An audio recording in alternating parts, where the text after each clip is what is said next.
Good morning, guys. It is Wednesday morning and I am just warming up my car. We got a couple doctor appointments, and you can say a little prayer for me as we're going to try to get Michael, which is my father-in-law, Pops, into the wheelchair, and Mom has a doctor appointment and so does Dad. So I had just a moment to talk to you about what I was reading this morning. I am doing the study for this Friday on the Transfiguration, and I came across something super interesting that really struck a chord with me. Maybe it'll strike a chord with you. But in the Transfiguration, and you're going to find that, you'll see on Friday we'll do a thing, but you'll find it in Matthew chapter 17. Peter actually gets so excited about Jesus appearing there kind of more in glory, and then Moses and Elijah show up, and they are both have been dead for many years, maybe 1,000 or so, a couple thousand years.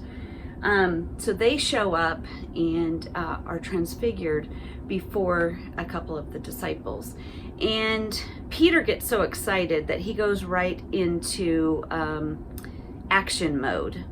And I love Peter. I love Peter so much because, number one, I see a lot of my husband in him, who's an action man.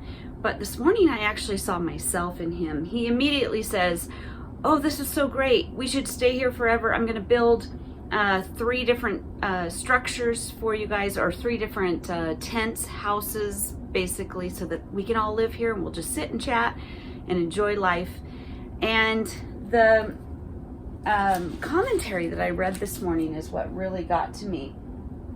I'm trying to find which one. It's from the Life Application Bible. It says, Peter wanted to build 3 shelters for these 3 great men. He had the right idea about Christ, but his timing was wrong. Peter wanted to act, but this was a time for worship and adoration. He wanted to capture the moment, but he was supposed to learn and then move on. In that moment, God wanted them to just sit and worship and be in adoration and just take in the fact that Jesus is the Son of God and the Messiah. And Peter went right into action. And this morning, what hit me is I tend to be an action person. You know, I always say to my hubby or whatever, we can talk about it or we can do something about it. And I am always taking action, but I tend to also fail a lot because I want to, when I feel passionate or moved by God, I want to move right into action.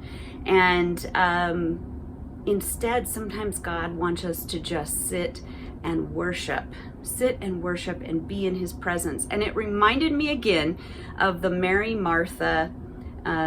If you've been in the church at all, you remember the story of Mary and Martha, the 2 sisters that were entertaining Jesus. And Martha was busy in the kitchen making sure that everybody had food and everything's cleaned and taken care of. And of course, Mary, to Martha's frustration, was sitting at Jesus's feet and just taking in everything he had to say. And I am a Martha. And I get frustrated when people sit and do nothing.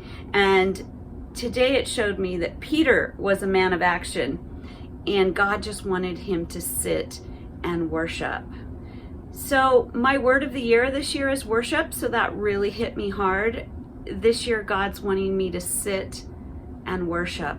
So many of our ministries, so many of the things we planned to do can't be done because, and I'm frustrated. I'm frustrated because what I had planned, the actions I want to take, our marriage ministry, this channel, you know, I want to do so much, and I love God so much I want to give to him. And I think this year he's telling me, this year I want you to stop and be in worship, in admiration, sit at my feet and just enjoy my presence. I hope that's a word that helps you today. I know it definitely helped me. Just wanted to pop on here really quick and just encourage you to take your day to worship. And I'm going to see you on Friday for our study. Hope you are getting a chance to read our passages. I will put them again in the description. I'm leaving. I'll be sitting in the car a lot waiting for people for different appointments, so maybe I'll get a chance to post this and get it up. Okay, we'll talk to you later. Have a wonderful Wednesday, and we will see you on Friday. And you see all my crazy animals running around back there? Anyways, love you. Sit at the feet of Jesus. Shalom, dear friends.